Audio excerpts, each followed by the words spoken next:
जी तो next topic जो हमारा है वो गैप पेनल्टीज़ का है। और बेसिकली जब हम सीक्वेंस अलाइनमेंट की बात करते हैं तो उसमें एक बहुत इम्पोर्टेंट पैरामीटर जो यूज़ होता है वो गैप पेनल्टी का है।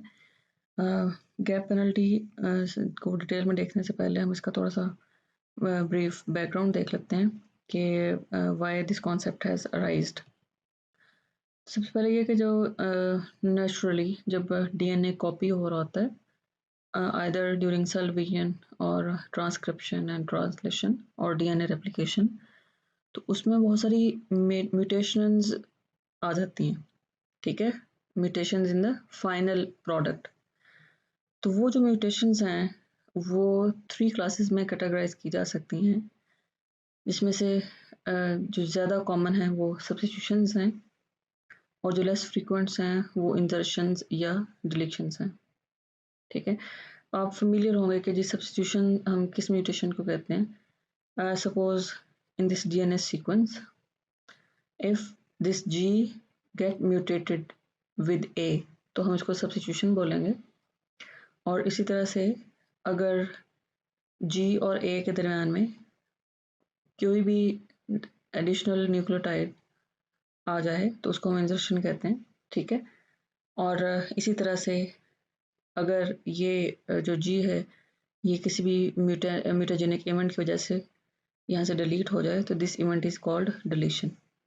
ठीक है, म्यूटाजेनिक इवेंट जो है ये कोई भी इवेंट हो सकता है, like exposure to some radiations हो सकता है। ठीक है, एनवायरमेंटल चेंज की वजह से हो सकता है। और इसी तरह से इन्फेक्शन ड्यू टू वायरस ये भी एक रीज़न है म्यूटेशंस अकर होने की। अब जो फाइनल प्रोडक्ट बना है डीएनए या प्रोटीन भी हो सकता है, उसमें ये 3 तरह की जो चेंजेस हैं सब्स्टिट्यूशंस, इंसर्शंस एंड डिलीशंस। जब भी हमने सीक्वेंसेस को अलाइन करना है तो इन तीनों फैक्टर्स को भी हमें कंसिडर करना पड़ता है।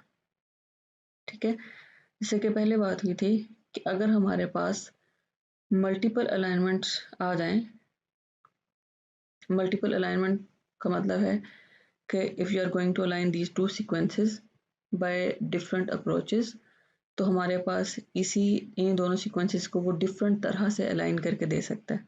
ठीक है, हमारे पास मल्टीपल अलाइनमेंट्स आ जाएंगी उन्हीं 2 सीक्वेंसेस की।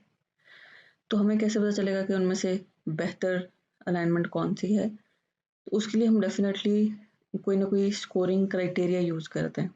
जैसे क्लास में स्टूडेंट्स तो बहुत सारे होते हैं, लेकिन उनको जब उन्हें इवैल्यूएट करना होता है कि इनमें से कौन से स्टूडेंट्स बेहतर हैं, कौन से एवरेज हैं और कौन से बिलो एवरेज हैं, तो उसके लिए भी हमने डेफिनेटली स्कोरिंग क्राइटेरिया रखा हुआ है। एग्ज़ाम होता है जिसमें आपको स्कोर्स के अकॉर्डिंगली जो है वो एग्ज़ाम को कम्पीट करना होता है।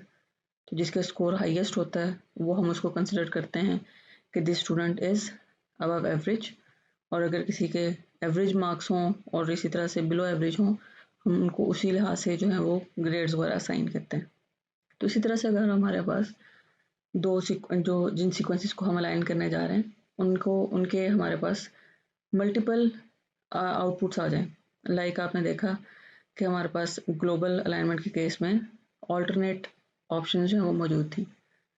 तो हमें कैसे पता चलेगा कि इनमें से बेस्ट अलाइनमेंट कौन सी है?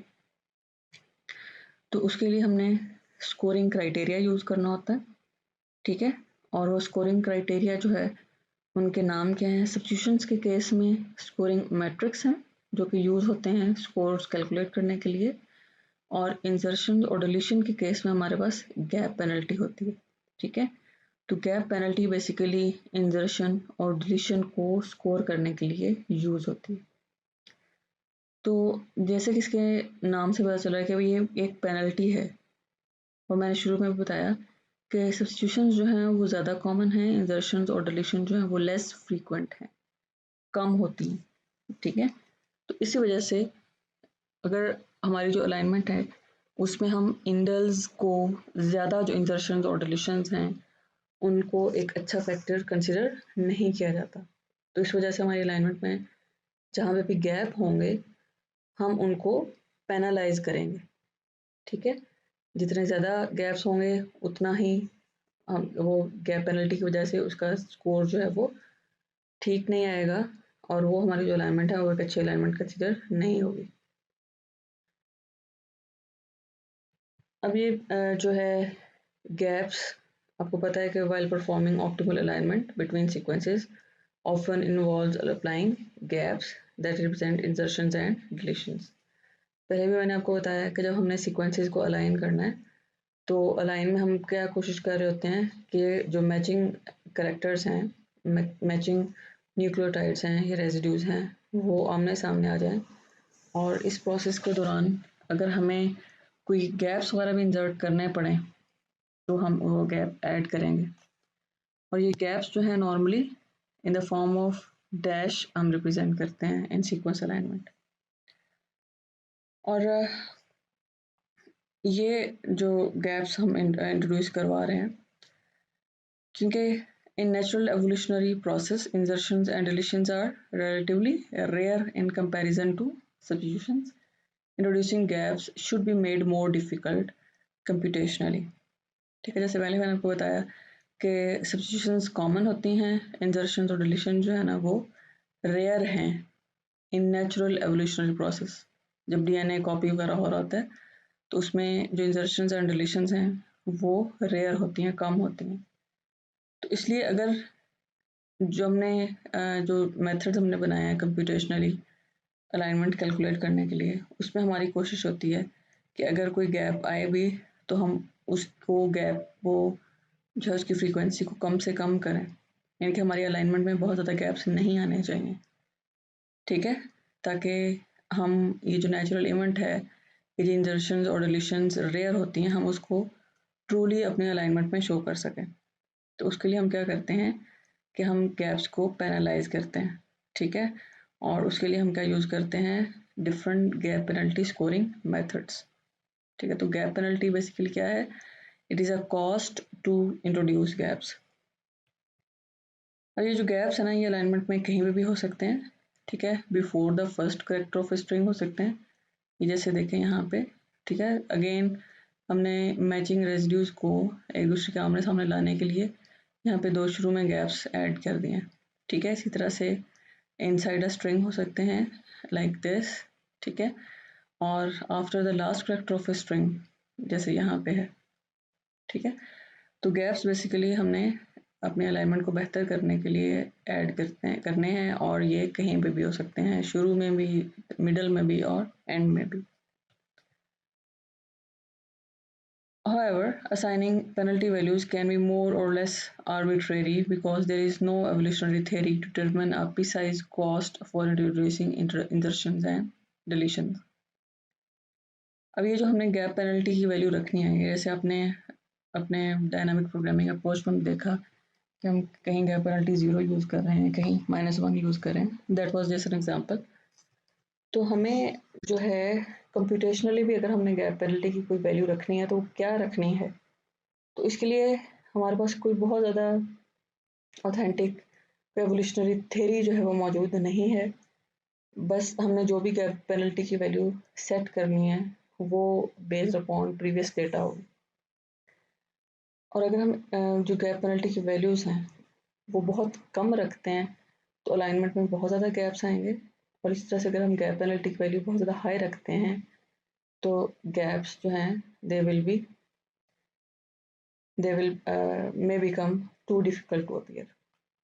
इसकी एग्जांपल मैं सिंपल सी दूंगी कि अगर यूनिवर्सिटी में अगर हम फ़ाइन जो स्टूडेंट से लेते हैं बिकॉज ऑफ सम मिसकंडक्ट, अगर तो हम फ़ाइन बहुत थोड़ा रखें तो उससे क्या होगा कि बहुत ज़्यादा स्टूडेंट्स हैं वो रूल्स एंड रेगुलेशंस को ब्रेक करने लग जाएंगे, और जो यूनिवर्सिटी का जो कह लें कि मैनेजमेंट है, ओवरऑल जो डिसिप्लिन है वो बहुत ज़्यादा अफेक्ट होगा।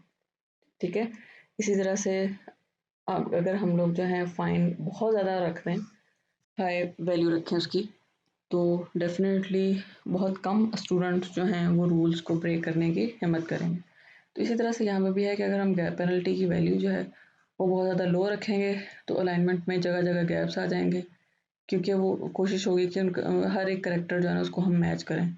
ठीक है, और इसी तरह से अगर हम गैप पेनल्टी की वैल्यू बहुत ज़्यादा हाई रखते हैं तो क्या होगा कि गैप्स आएंगे ही नहीं, जो which is against the natural evolutionary process. तो हमें जो है बेस्ड अपॉन प्रीवियस डेटा हमें appropriate value of gap penalty जो है वो सेट करनी पड़ती है। Again the gap penalty is high, fewer gap will be inserted, और उस केस में क्या होगा कि if you are searching for sequences that are a strict match for your query sequence, the gap penalty should B set high. ठीक है, high value से क्या होता है, बहुत कम गैप आते हैं, और ये आप तब यूज़ करेंगे जब आप जो है वो एग्जैक्ट मैच फाइंड करना चाह रहे हैं बिटवीन टू सीक्वेंसेस। ठीक है, तो उससे क्या होगा, it will retrieve regions with very closely related sequences. इसी तरह से जब आप पेनल्टी लो रखते हैं तो बहुत ज़्यादा गैप्स आएंगे, और ये आपने कब यूज़ करनी है, जब आपकी जो दो सीक्वेंसेस जिनको आप कंपेयर कर रहे हैं वो डिस्टेंटली रिलेटेड हैं। ठीक है, उनके आपस में सिमिलैरिटी कम है और आप स्टिल ये चेक करना चाह रहे हैं कि क्या इन दो डिस्टेंटली रिलेटेड सीक्वेंसेस में कोई ऐसा रीजन है जो कि कॉमन है, तो उसमें आप गैप पेनल्टी जो है वो लो रखेंगे। ठीक है, और अब गैप पेनल्टी जो ना ये हमारे पास दो तरह की होती है, और एक होती है गैप ओपनिंग पेनल्टी और एक gap extension penalty. Gap opening is counted each time a gap is opened in an alignment।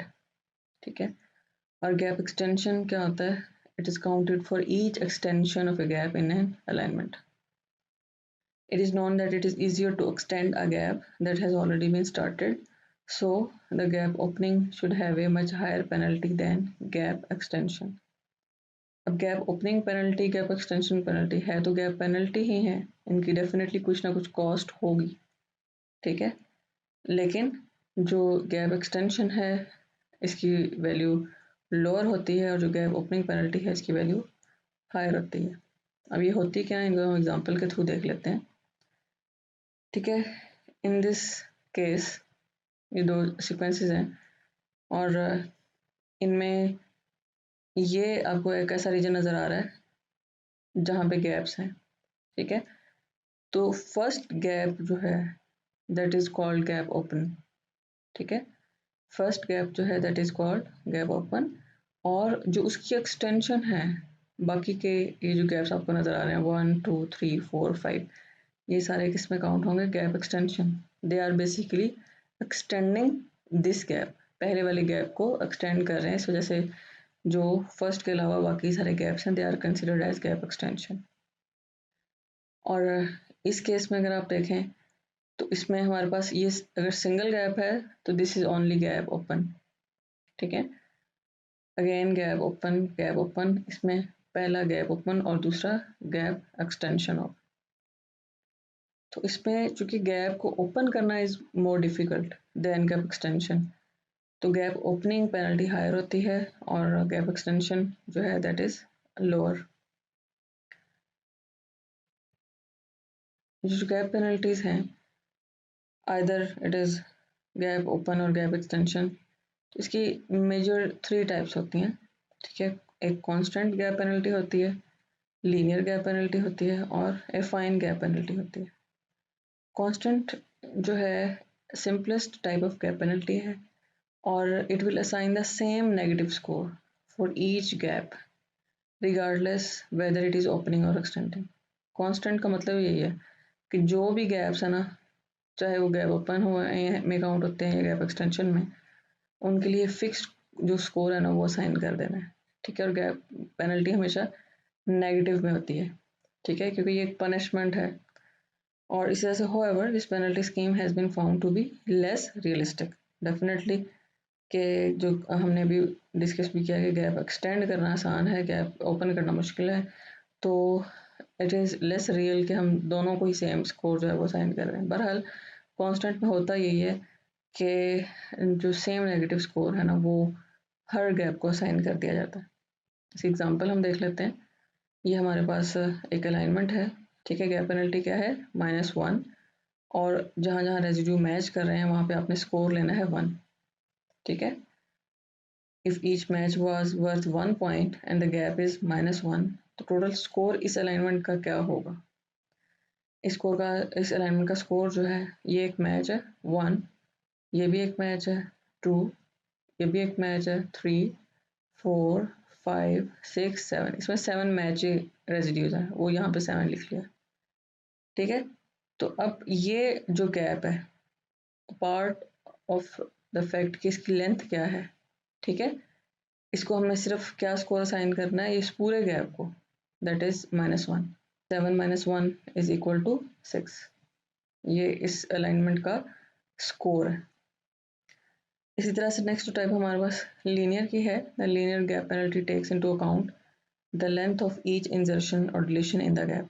पिछले में आपने देखा है कि जो कांस्टेंट है इसमें उसने गैप की लेंथ को कंसिडर नहीं किया, ठीक है, ये एक ही गैप कंसिडर होगा। इस तरह से बाद में भी कोई गैप आ जाता है तो वो एक सिंगल गैप ही कंसिडर होगा, ठीक है। अगर दो गैप्स हैं, सपोज एक यहाँ पे है और एक यहाँ पे है, तो फिर हमने 7 - 2 कर देना था, सही।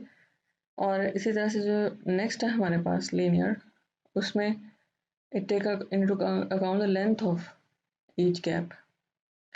Therefore, if the penalty for each insertion or deleted element is b and the length of the gap is L, the total gap penalty would be the product of the two b and L.